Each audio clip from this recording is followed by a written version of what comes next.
Hello friends, welcome to my channel passion for literature. और आज इस वीडियो में हम बात करेंगे 5 मोस्ट इम्पोर्टेंट कनेडियन राइटर्स। और कनेडियन राइटर किसी भी एग्जाम के पर्पज से बहुत ज़्यादा इम्पोर्टेंट है, तो ये इसीलिए जो है ये वीडियो मैंने बनाया है। तो आइए स्टार्ट करते हैं। कनेडियन राइटर्स, कनेडियन राइटर्स के अंदर सबसे मोस्ट इम्पोर्टेंट जो नंबर 1 पे है वो है मोर्डिकाई रिचलर। मोर्डिकाई रिचलर जो है वो बॉर्न हुए थे 27 जनवरी 1931 को।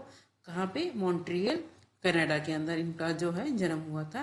इनकी डेथ हुई थी 3 जुलाई 2001, मॉन्ट्रियल कनाडा में ही इनकी डेथ हुई थी। इनके फादर जो थे वो फादर का नाम है मोजेस इजैक रिचलर। इनकी मदर का नाम है Lily. Richler was basically a Canadian writer हैं।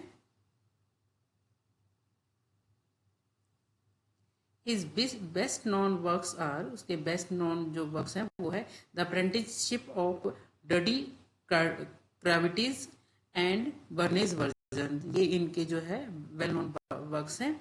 His 1917 novel Saint Urbain's Horseman and 1989 novel Solomons Gursky was here was shortlisted for the Man Booker Prize. इन ये जो दो नॉवेल्स थे इनके, जो कि 1970 और 1989 के अंदर पब्लिश हुए थे, ये दो नॉवल है वो मैन बुकर प्राइज के लिए शॉर्ट लिस्टेड हुए थे। तो क्वेश्चन आपको एग्जाम में पूछा जा सकता है कि या तो नॉवल के नेम से पूछा जा सकता है या फिर आपको ईयर से पूछा जा सकता है कि 1989 में उनके कौन से नॉवल जो है वो मैन बुकर प्राइज के लिए शॉर्ट लिस्टेड हुए थे। तो ये दो नॉवेल्स हैं जो कि शॉर्ट लिस्टेड हुए थे मैन बुकर प्राइज के लिए। He is also well known for the Jacob two children's fantasy series. और रिचलर जो है वो बच्चों की एक फैंटेसी सीरीज है जैकब टू, उसके लिए भी जाने जाते हैं। नेक्स्ट इंपॉर्टेंट पॉइंट है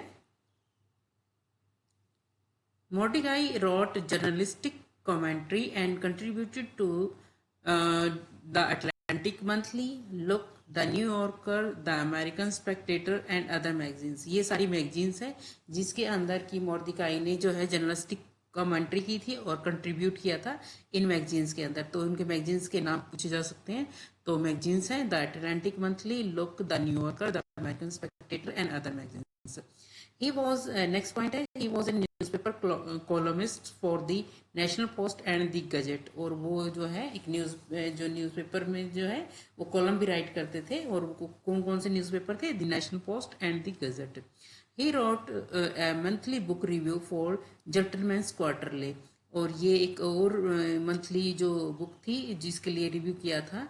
कौन सी बुक थी? The gentleman's quarterly. इसके लिए जो है उन्होंने रिव्यूज किया था। नेक्स्ट इंपॉर्टेंट पॉइंट है इंपॉर्टेंट नॉवेल्स। इनके इंपॉर्टेंट नॉवेल्स कौन कौन से थे? जैसे कि पहले भी मैंने बताया था द अप्रेंटिसशिप ऑफ डर्टी क्राविट्स जो 1959 के अंदर पब्लिश हुआ था। और इस नॉवल के थोड़े के बारे में थोड़ा सा जो है एक दो पॉइंट्स देख लेते हैं। The novel featured a frequent Richler theme Jewish life in 1930s and 40s in the neighborhood of Montreal, east of Mount Royal Park, on and about St. Urbain Street and St. Lawrence Boulevard। ये जो है ये इस novel की क्या है, ये जो इसके अंदर एक्चुअली जो रिचलर है उसकी थीम जो मोस्टली रही है वो रही है ज्यूइश लाइफ के ऊपर और ज्यूइश पर्सन्स के ऊपर और उनकी जो हार्डशिप्स हैं उसके बारे में रही है। तो ये सारी की सारी जो है उनके नॉवल की फीचर्स होती हैं। उसके बाद नेक्स्ट इंपॉर्टेंट पॉइंट है he wrote the neighborhood and its people, chronicling the hardships and disabilities they faced as a Jewish minority। Jewish minority के तौर पे जो नॉवल के अंदर जो है ये बताया गया है कि कैसे यहाँ के लोग जो हैं वो हार्डशिप्स फेस करते हैं as a Jewish minority। Next important point है According to the expert companion to Canadian literature, Richler became one of the foremost writer of his generation। यानी रिचलर को जो है one of the foremost writers of his generation जो है वो Oxford companion ने जो है इसको डिफाइन किया है। नेक्स्ट जो है उनके नॉवेल्स है, नॉवेल्स कुछ इंपॉर्टेंट नॉवेल्स हैं उनके। और द एक्रोबैट्स जो कि 1954 के अंदर पब्लिश हुआ। आल्सो पब्लिश्ड ये एक दूसरे नाम से भी पब्लिश हुआ है the acrobats As Wicked We Love July 1955, और 1954 में जो है ये नॉवल पब्लिश हुआ एक्रोबैट्स के नाम से, और बाद में जो है 1955 के अंदर दोबारा पब्लिश हुआ, लेकिन दूसरे नाम से। दूसरा नाम क्या था? विकेट बी लव जुलाई। उनका सेकंड नॉवल है Son of a Smaller Hero, जो कि 1955 के अंदर पब्लिश हुआ। A Choice of Enemies 1957, the Incomparable Atuk 1963, Cocksure 1968, Saint Urbain's Horseman 1971, Joshua Then and Now 1980, Solomon Gursky Was Here 1989, Barney's Version 1997। तो ये जो है इनके इम्पोर्टेंट नॉवेल्स हैं रिचलर के, और एग्ज़ाम के अंदर इन्हीं से क्वेश्चन पूछा जा सकता है कि उनके वर्क्स के ऊपर जो है कि उनके वर्क्स जो है कौन कौन से हैं, या उनका वर्क दिया जाएगा या पूछा जाएगा कि ये किसका वर्क है। शॉर्ट स्टोरी जो रिचलर है, रिचलर ने शॉर्ट स्टोरी भी लिखी है, और शॉर्ट स्टोरी का नाम है द स्ट्रीट, जो कि 1969 के अंदर पब्लिश हुई थी। फिक्शन फॉर चिल्ड्रन, और जैसे कि मैंने स्टार्टिंग में बताया था, रिचलर ने जो है जैकब टोटो से सीरीज जो है फैंटेसी सीरीज भी लिखी है बच्चों के लिए। तो सीरीज के जो है नेम्स हैं, फर्स्ट नेम है Jacob Two Two Meets the Hooded Fang, second है Jacob Two Two and the Dinosaur, third है Jacob Two Two First Spy Case. तो ये जो है ये इनकी सीरीज है, जिसके अंदर थ्री फिक्शंस हैं, और ये जो है ये सीरीज में भी पूछे जा सकते हैं या ऑप्शन दे के भी पूछे जा सकते हैं। नॉन फिक्शंस भी जो है रिचलर ने लिखे हैं। नॉन फिक्शन है उनका on snooker the game and the characters who played it, ये 2001 के अंदर पब्लिश हुआ है। नेक्स्ट इंपॉर्टेंट पॉइंट है एसेज। रिचलर ने जो है कुछ एसेज भी लिखे हैं, और इनके एसेज हैं hunting tigers under glass, essays and reports 1968 sorry, Solving Troubles 1972, Notes on an Endangered Species and Others 1974, The Great Comic Book Heroes and Other Essays 1978, Home Sweet Home, My Canadian Album 1984। तो ये जो है कुछ essays जो हैं वो रिचलर ने जो है लिखे हैं। ही गोट मैनी अवार्ड्स फॉर, रिचलर को जो है बहुत सारे अवार्ड्स भी मिले हुए हैं, और उनमें से कुछ इंपॉर्टेंट अवार्ड्स हैं। 1990 के अंदर उनको जो अवार्ड मिला था Commonwealth Writers Prize for Solomon Gursky Was Here, उनके लिए कॉमनवेल्थ राइटर्स प्राइज मिला था उनको। 1998 के अंदर उनको मिला था Canadian best seller association author of the year award जो है ये मिला था। 1998 के अंदर ही उनको मिला था Commonwealth writers prize for best book for Barney's version, ये इसके लिए मिला था। 2001 के अंदर उनको मिला था companion of the order of Canada. तो ये सारे जो है इनको प्राइजेस जो है वो मिले थे, अवार्ड्स जो है वो मिले थे। तो ये जो है one of the most important Canadian writer है, और हर एक एग्जाम के पर्पज से जो है ये काफ़ी इम्पोर्टेंट है। सेकंड इम्पोर्टेंट राइटर है, second Canadian writer Margaret Atwood. Margaret Atwood जो है ये बॉर्न हुई थी 18 नवंबर 1939 को, और जो है रिसेंट जो अभी वो एज हो गई है 81 की, और ये एक लिविंग राइटर है, और उनका बर्थ हुआ था ओटावा कनाडा के अंदर। पोइम्स इन्होंने लिखी है the door, the circle game, morning in the burn house. Margaret Atwood को जो है अवार्ड्स भी मिले हैं। अवार्ड्स कौन से मिले हैं? बुकर प्राइज मिला है इनको, गिलर प्राइज मिला है, आर्थर सी क्लार्क अवार्ड भी मिला है। उसके बाद है इम्पोर्टेंट क्या है, Atwood is a Canadian poet है, बेसिकली ये नॉवलिस्ट हैं, लिटरेरी क्रिटिक हैं, एसेइस्ट हैं, टीचर हैं, एनवायरमेंटल एक्टिविटिस्ट हैं, एंड इन्वेंटर हैं ये। इनका टाइम पीरियड क्या रहा है? टाइम पीरियड है 1961 से प्रेजेंट तक। यूनर इनका है हिस्टोरिकल फिक्शन में लिखती हैं, स्पेकुलेटेड फिक्शन लिखती हैं, साइंस फिक्शन लिखती हैं, डिस्टोपियन फिक्शंस, ये सारे जो है इस टाइप के फिक्शंस जो है एटवुड जो है वो लिखती हैं। एटवुड के फादर हैं क्लार्क एडमंड एटवुड, और उनकी मदर है मार्गरेट डोरथी, ये जो है इनकी मदर का नाम है। इम्पोर्टेंट वर्क्स कौन कौन से इनके? इम्पोर्टेंट वर्क्स हैं सरफेसिंग, जो कि 1972 के अंदर पब्लिश हुआ, द हैंडमेड्स टेल्स 85। नेक्स्ट है Cat's Eye 1988, the Blind Assassin 2000, Oryx and Crake 2003, the Testaments 2019। तो ये उनके कुछ इंपॉर्टेंट वर्क्स हैं। उसके बाद नेक्स्ट इम्पोर्टेंट पॉइंट है, since 1961 she has published 18 books of poetry. 18 books of poetry उन्होंने पब्लिश की है, 18 नॉवेल्स पब्लिश किए हैं, 11 बुक्स ऑफ नॉन फिक्शन लिखी है, 9 कलेक्शन ऑफ शॉर्ट फिक्शंस लिखी हैं, 8 चिल्ड्रन बुक्स लिखी हैं एंड 2 ग्राफिक नॉवेल्स भी उन्होंने लिखे हैं, मार्गरेट एटवुड ने।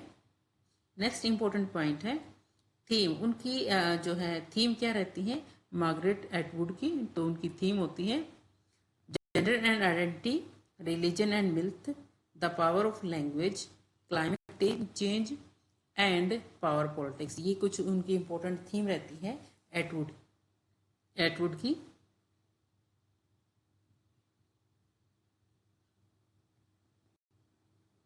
नेक्स्ट इंपॉर्टेंट पॉइंट है Margaret spend much of her childhood wandering around the woods in Canada. और मोस्टली मार्गरेट का जो बचपन है वो जंगलों में बीता है कनाडा के। She is most loved world wide for her novels. और जो उन अपने वर्ल्ड वाइड जो है अपने नॉवेल्स के लिए जानी जाती हैं वो है उनका मोस्ट लव्ड नॉवल जो है वो है एटवुड फिक्शंस, डील्स विद, जो कि किसके साथ डील करता है, women's issue, and her novel the edible women is considered to be a feminist publication. और ये माना जाता है कि ये जो इनका द एडिबल वीमेन है ये इनका जो है एक फेमिनिस्ट पब्लिकेशन है, ये फेमिनिस्ट नॉवल माना जाता है इनका। नेक्स्ट इंपॉर्टेंट पॉइंट है she is best known for her novel the handmaid's tale. और वो जो है जानी जाती है अपने नॉवल द हैंडमेड्स टेल के अंदर सबसे ज़्यादा जानी जाती है इस वर्क के लिए। Atwood has been nominated for the Booker prize 5 times. और एटवुड जो है 5 टाइम्स जो है बुकर प्राइज के लिए नॉमिनेट हुई है। Is a recipient of the Governor General award. और वो जो है गवर्नर जनरल अवार्ड भी जो है उनको मिल चुका है। She has been shortlisted for the Orange prize in fiction.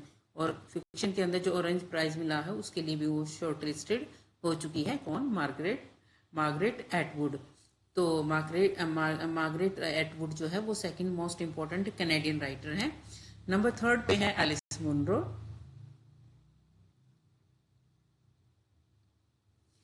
Alice Munro जो है ये बॉर्न हुई थी 10 जुलाई 1931। और ये भी एक लिविंग राइटर है, ये 89 ईयर्स है। विंघम कनाडा के अंदर जो है इनका जो है बर्थ हुआ था। Alice next Alice Ann Munro is a Canadian short story writer. और एलिस जो है इनका फुल नेम है एलिस एन मुनरो और ये कैनेडियन शॉर्ट स्टोरी राइटर है। She won the Nobel prize in literature in 2013। 2013 के अंदर इनको जो है नोबेल प्राइज मिला है लिटरेचर के अंदर। हर नेक्स्ट इंपॉर्टेंट पॉइंट है her work has been described as having revolutionized the architecture of short stories, especially in its tendency to move forward and backward in time। ये जो है ये जो लाइनें हैं ये जो उनकी नोबेल प्राइज जब उनको मिला था तो उनके बारे में उनको डिस्क्राइब करने के लिए जो है ये लाइन्स है। और एग्जाम में जो है कई बार ये लाइनें पूछी जाती हैं कि कौन सी लाइन्स जो है उनके लिए यूज़ हुई थी। तो उनके लिए यूज़ हुई थी her work has been described as having revolutionized the architecture of short stories, especially in its tendency to move forward and backward in time। तो ये एलिस मुनरो के लिए है, ये लाइनें यूज हुई हैं। उसके बाद नेक्स्ट इंपॉर्टेंट पॉइंट है कि इंपॉर्टेंट शॉर्ट स्टोरीज कौन सी हैं उनकी इंपॉर्टेंट शॉर्ट स्टोरीज है boys and girls, how I met my husband, the moons of Jupiter, a wilderness station, free radicals. तो ये कुछ इंपॉर्टेंट शॉर्ट स्टोरी है। उसके बाद नेक्स्ट इंपॉर्टेंट पॉइंट है she take the small town landscape in which she grew up and uses it as the setting for many of the hundreds of short stories. और जहाँ पे जो है जिस लैंडस्केप पे उनका जन्म हुआ था उन्हीं लैंडस्केप को उन्होंने अपनी शॉर्ट स्टोरीज की सेटिंग के लिए इंक्लूड किया है। तो जो है ये जो मोस्टली जो उनकी स्टोरी रही है तो जहाँ पे उनका बचपन बीता है उन्हीं लैंडस्केप के अंदर जो है वो सीनरी उन्होंने दिखाई है।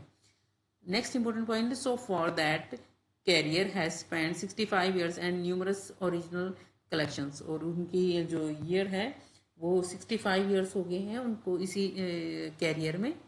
Munro work is often fully immerse in literary tradition. और मुनरो के वर्क जो है वो खासकर एक लिटरेरी ट्रेडिशन के अंदर जो है उनको रखा जाता है. Known as southern Ontario gothic. Southern Ontario gothic जो एक ट्रेडिशन है उसके अंदर जो है मुनरो के वर्क्स को जो है वो इंक्लूड किया जाता है. नेक्स्ट इंपॉर्टेंट पॉइंट है,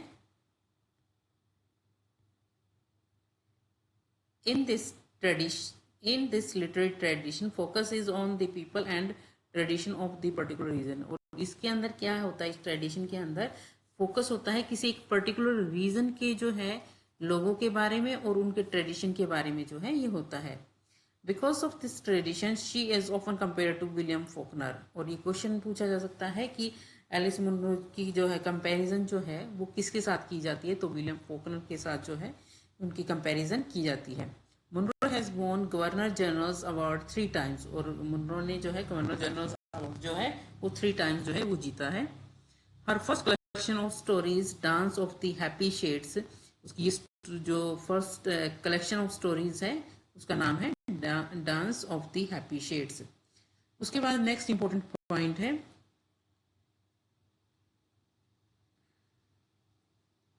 she has won the Giller's Prize twice. उनको गिलर्स प्राइज जो है वो 2 बार मिला है. For her short stories, short story के लिए मिला है. The bear came over the mountain published in her collection. और ये जो है ये इनके ने जो शॉर्ट स्टोरी लिखी थी the bear came over the mountain, ये शॉर्ट स्टोरी का नाम है. और किस बुक में जो है किस कलेक्शन में पब्लिश हुई है उसका नाम है headship, friendship, courtship, loveship and marriage. ये जो है इनके जो है पब्लिकेशन का नाम है, जो कलेक्शन था उसका. और जो जिस शॉर्ट स्टोरी के लिए प्राइज मिला वो शॉर्ट स्टोरी ये थी the bear came over the mountain. उसके बाद नेक्स्ट पॉइंट है, Munro is now well into her 80s, continue to publish short stories in notable magazines such as the New Yorker and the Atlantic. और Munro जो है अभी जो है अपने 80s के टाइम में है और वो अभी भी जो है अपनी शॉर्ट स्टोरी को पब्लिश कर रही है. और कौन कौन सी मैगजीन में पब्लिश होते हैं उनकी short story, the New Yorker and the Atlantic.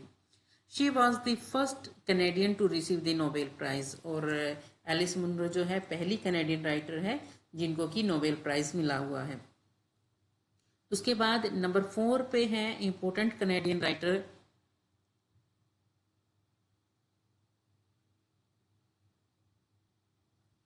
Lucy Maud Montgomery. Born, इनका जन्म हुआ था 30 नवंबर 1874 न्यू लंदन कनाडा के अंदर इनका जन्म हुआ था. और इनकी डेथ हुई थी 24 अप्रैल 1942 टोरंटो कनाडा. तो यहाँ पे जो है इनकी डेथ हुई थी. Lucy was a Canadian author. Lucy एक कैनेडियन ऑथर थी. She was a fiction writer थी. टाइम पीरियड जो था उनका रहा है 1890 से लेकर 1940 तक. यूनर क्या था उसका उनका, तो कैनेडियन लिटरेचर था. और चिल्ड्रंस नॉवेल्स, शॉर्ट फिक्शन और पोइट्री जो है ये इनके अंदर ये लिखती थी. नोटेबल वर्क्स कौन कौन से हैं उनके, इंपॉर्टेंट वर्क्स हैं Anne of Green Gables, Rilla of Ingleside, Emily of New Moon. ये इनके जो है इंपॉर्टेंट वर्क्स हैं. Lucy was well best known for a series of novels beginning in 1908 with Anne of Green Gables. ये Lucy जो है वो सबसे ज़्यादा जानी जाती है अपने 1908 का जो उनका नॉवेल्स थे एन ऑफ ग्रीन गैबल्स, इसके लिए जानी जाती है. The book was an immediate success. और ये बुक जो है बहुत ज़्यादा जो है फेमस हुई थी उस टाइम पीरियड पे. द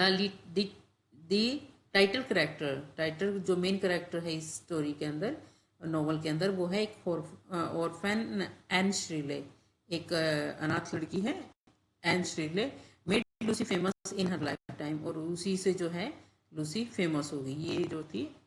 उसके बाद है नेक्स्ट इंपॉर्टेंट पॉइंट है, she publish 20 novels, 530 short stories, 500 poems, 30 essays. तो ये जो है इन्होंने लिखे हैं. नेक्स्ट है, most of the novels were set in Prince Edward Island. और जो उनके मोस्टली नॉवेल्स हैं प्रिंस एडवर्ड आइलैंड में जो है वो सेट है। वो इसलिए सेट है क्योंकि यहीं पे जो है इनका जन्म हुआ था इसलिए। And location with in Canada smallest province became a literary landmark. और ये कनाडा का एक स्मॉलेस्ट प्रोविंस है, एक एरिया है, और यही जो है उनका जो है लिटरेरी लैंडमार्क बन गया। एंड पॉपुलर टूरिस्ट साइट, और पॉपुलर टूरिस्ट साइट भी है अभी ये, namely Green Gables farm, Green Gable farm के नाम से, the genesis of Prince Edward Island National Park. तो इस तरह से जो है ये जो कुछ इंपॉर्टेंट प्लेसेस हैं जिनका लूसी से कनेक्शन है, तो ये जो है अब नेशनल पार्क्स बना गए हैं या टूरिस्ट स्पॉट्स जो है वो बना दिए गए हैं। उसके बाद नंबर 5 पे है most important Canadian writer Michael ओदांची। इनका फुल नेम है फिलिप माइकल ओदांची। ये बोर्न हुए थे 12 सितंबर 1943 के अंदर, एज 27, कोलंबो सिलोन श्रीलंका के अंदर ये बोर्न हुए थे। उसके बाद इनके नोटेबल वर्क है, ये एक लिविंग राइटर है। नोटेबल वर्क्स उनके हैं the English Patient, Running in the Family, In the Skin of a Lion, Coming Through Slaughter, Warlight. और ये मोस्ट इम्पोर्टेंट इनके वर्क्स हैं। और मोस्टली जो आजकल एग्जाम के अंदर क्वेश्चन पूछे जाते हैं वो माइकल ओदांची के ऊपर ज़्यादा पूछे जाते हैं, या उनके वर्क्स के ऊपर, या उनकी लाइफ के बारे में, या उनके किसी भी पर्टिकुलर वर्क्स के ऊपर क्वेश्चन पूछे जाते हैं, या फिर अवार्ड्स के बारे में। तो ये बहुत ही ज़्यादा इम्पोर्टेंट है एग्ज़ाम के पॉइंट ऑफ व्यू से। अवार्ड्स इनको कौन कौन से मिले हैं? अवार्ड्स है गवर्नर जनरल अवार्ड है, पोइट्री अवार्ड है, बुकर प्राइज है, गिलर प्राइज है, ऑर्डर ऑफ कनाडा, ये सारे के सारे अवार्ड्स इनको मिले हुए हैं। उसके बाद है ओदांची is a Canadian poet, fiction writer, essayist, novelist, editor and filmmaker. तो ये ओदांची है। उसके बाद नेक्स्ट इंपॉर्टेंट पॉइंट है ओदांची literary career began with his poetry in 1967 publishing the Danity Monsters। तो इस नाम से उन्होंने जो है फर्स्ट पोइट्री जो है वो पब्लिश की थी। करियर उन्होंने स्टार्ट किया था 1967 में अपनी पोइट्री से, और पोइट्री का जो नाम था वो था the Dainty Monsters. He is critically acclaimed in 1970 the Collected Works of Billy the Kid. और उनको जो है वो अप्रिशिएशन मिली क्रिटिकली, वो मिली 1970 में। उनके वर्क था जो the Collected Works of Billy the Kid. In 2018 ओदांची won the Golden Man Booker Prize for the English Patient. और गोल्डन मैन बुकर प्राइज जो है वो 2018 में ओदांची को मिला उनके वर्क इंग्लिश पेशेंट के लिए। He has publish 6 novels and 13 poetry collection. उन्होंने 6 नॉवेल्स और 13 पोइट्री कलेक्शन पब्लिश किए हुए हैं अभी तक। He has won the Governor General award for Anne's ghost. और उनको गवर्नर जनरल अवार्ड मिला है अनीस घोस्ट के लिए। The Collected Works of Billy the Kid, There Trick with a Knife, I am Learning to Do, Poems, the English Patient and Dinosaur. Divisadero इनके लिए जो है इनको गवर्नर जनरल अवार्ड जो है वो मिला हुआ है। He serves as poetry editor for Coach House Books. और वो जो है एक पोइट्री एडिटर के रूप में काम करते हैं, किसके लिए? कोच हाउस बुक्स के लिए जो है वो काम करते हैं। His achievements made him one of the most notable and celebrated literary figure. Canada के अंदर जो है और ऑलमोस्ट वर्ल्ड के अंदर जो है उनकी अचीवमेंट्स के कारण जो है वो मोस्टली मोस्ट नोटेबल और सेलिब्रेटेड लिटरेरी फिगर जो है वो जाने जाते हैं। तो ये जो है 5 मोस्ट इम्पोर्टेंट कैनेडियन राइटर्स थे जो कि इस वीडियो में भी स्टूडेंट्स मैंने कवर किया है। तो आई होप स्टूडेंट्स की ये वीडियो जो है आपके लिए हेल्पफुल रहेगी। और आप चाहे किसी भी एग्ज़ाम की तैयारी कर रहे हो, चाहे अभी जैसे यूपी में एग्ज़ाम आ रहे हैं, यूपी टेट के एग्ज़ाम है, या फिर आप एचएससी टीजीटी या पीजीटी की स्क्रीनिंग के लिए एग्ज़ाम प्रिपरेशन कर रहे हैं, या फिर नेट के लिए कर रहे हैं, तो आई होप कि ये जो वीडियो है वो आपके लिए काफ़ी हेल्पफुल रहेगा। Thank you.